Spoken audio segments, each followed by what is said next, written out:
Since you're watching this channel, you've probably thought about buying stocks on the stock market, but probably a much smaller number of you have considered literally buying the stock market itself, as in the infrastructure which allows for the buying and selling of stocks to take place.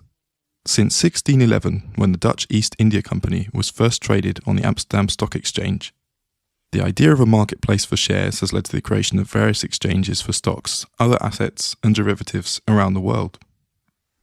We have the Pan-European Exchange, Euronext, the London Stock Exchange, China has markets in Shanghai and Hong Kong, and Japan has the Tokyo Stock Exchange. And there are plenty of others around the world. In the United States, you have two options if you want to literally buy the stock market. You could perhaps buy the tech and growth-focused NASDAQ, trading as NDAQ, with a total market capitalization of $20 trillion. And to be clear here, when I say market capitalization, I don't mean the market value of NASDAQ Inc. I mean literally the sum of the value of all of the shares of all of the companies trading on the NASDAQ exchange. Or, alternatively, if you would prefer to buy the most prestigious and largest stock exchange in the world, you'd probably want to own the New York Stock Exchange, established in 1792, where the total value of shares listed amounts to almost $25 trillion. Technically speaking, you can't actually buy shares in the New York Stock Exchange, but you can buy shares in its owner, Intercontinental Exchange, or ICE, the company I will be exploring in today's video. At an initial glance, owning a stock exchange seems to be an ideal business, especially one as prestigious as the New York Stock Exchange. One might suppose that this is a business with virtually no competition outside of the two main players, since the barriers to entry to setting up a competing stock exchange to compete with the NASDAQ or the New York Stock Exchange are extremely high. The ability to collect fees on millions of transactions per day and annually charge every company that wants to be listed on our exchange seems like a great business, with the potential to generate lots of money for shareholders over the next few decades. But to really determine whether that's true, we need to look more closely at Intercontinental Exchange's business. And to understand the company better, we need to go back to where it all started 22 years ago. Intercontinental Exchange was founded back in 2000, when it was focused on the development of a market for over-the-counter energy commodities. As one aspect of this, in 2001, it acquired the International Petroleum Exchange, based in London, which at the time handled the market for Brent crude. And in 2007, it acquired the New York Board of Trade, a physical commodity futures exchange.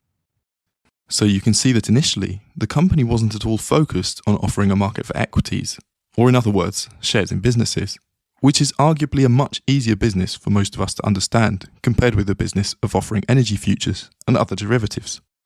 To illustrate my point about the complexity of this side of the business, if I asked you to explain to me how over-the-counter energy futures worked, would you be able to? These are the sorts of products in which Intercontinental Exchange specialized and continues to do so, so quite a lot of their business is rather challenging for the average investor to understand comprehensively. In any case, surprisingly, it was not until 2013 that it acquired NYSE Euronext, the owner of the New York Stock Exchange, and entered into the market of traditional stock exchange operation. Since then, you can see that revenues grew steadily over the years, along with profits. This slide from a recent investor presentation shows that between 2006 and 2021, earnings per share have grown at a compound annual growth rate of 17%. This is extremely impressive. Over the last 10 years, you can see that annual revenues have grown more than 5 times, from $1.3 billion in 2012 to $7.38 billion now, based on data from the last quarter, representing an incredible 18.21% compound annual growth rate for revenue. Revenue growth has naturally grown profits too, and this earnings growth has also translated into significant rewards for shareholders over the last 10 years. From a price of around $24 in 2012, the share price has multiplied more than 4 times at the time of this video's publication. With dividends reinvested, if you'd bought $10,000 worth of shares in January 2012, you would have more than $47,000 today, offering in excess of a 15% compound annual growth rate for your investment. But naturally, before making an investment in a company, it's important to understand where their revenues are coming from right now. So, in 2022, how is Intercontinental Exchange making money? The business is currently divided into 3 operating segments. We'll start with the simplest of the 3. In its exchanges segment, it owns regulated marketplaces for the listing, trading, and clearing of a broad array of derivatives contracts and financial securities, such as commodities, interest rates, foreign exchange, and equities, as well as corporate and exchange-traded funds, or ETFs. The New York Stock Exchange is included among these exchanges, but in total, it operates 16 regulated exchanges and 6 clearinghouses.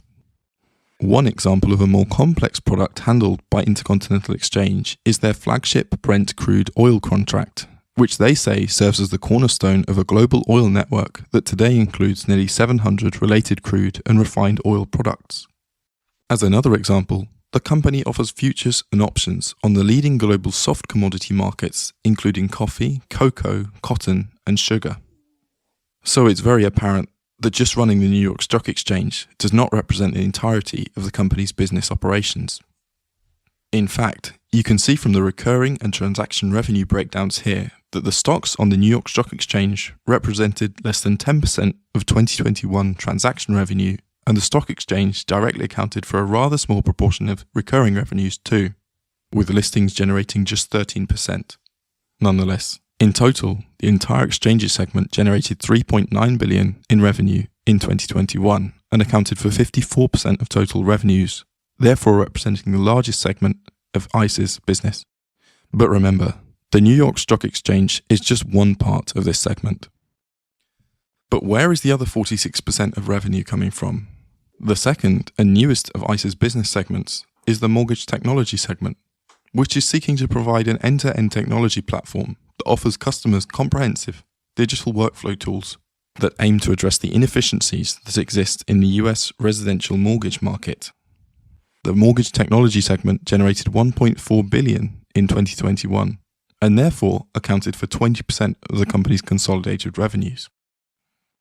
I am not qualified enough about the mortgage origination market to be able to fairly analyse this segment of the business, or determine whether the company will be able to establish a competitive position within this market.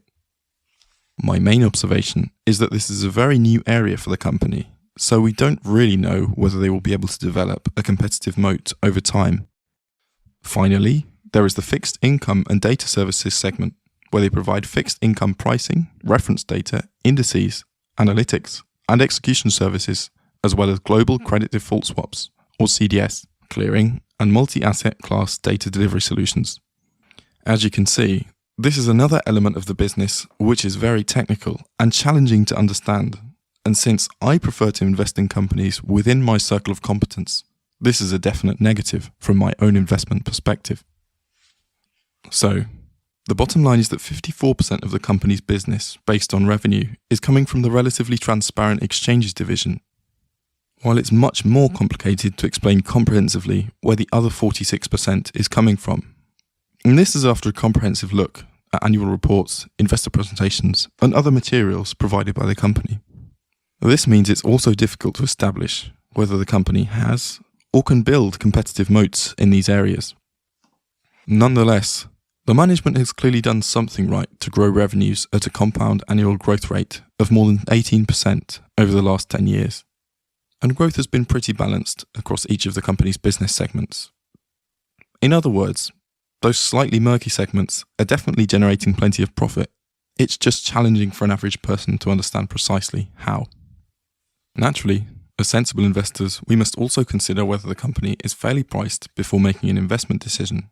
Currently, the price-to-earnings ratio for Intercontinental Exchange is 16.81 times, which certainly makes it look cheap compared to Nasdaq Inc. with a PE of 26, or CBOE Global Markets Inc., the owner of the Chicago Board Options Exchange, with a PE of 60.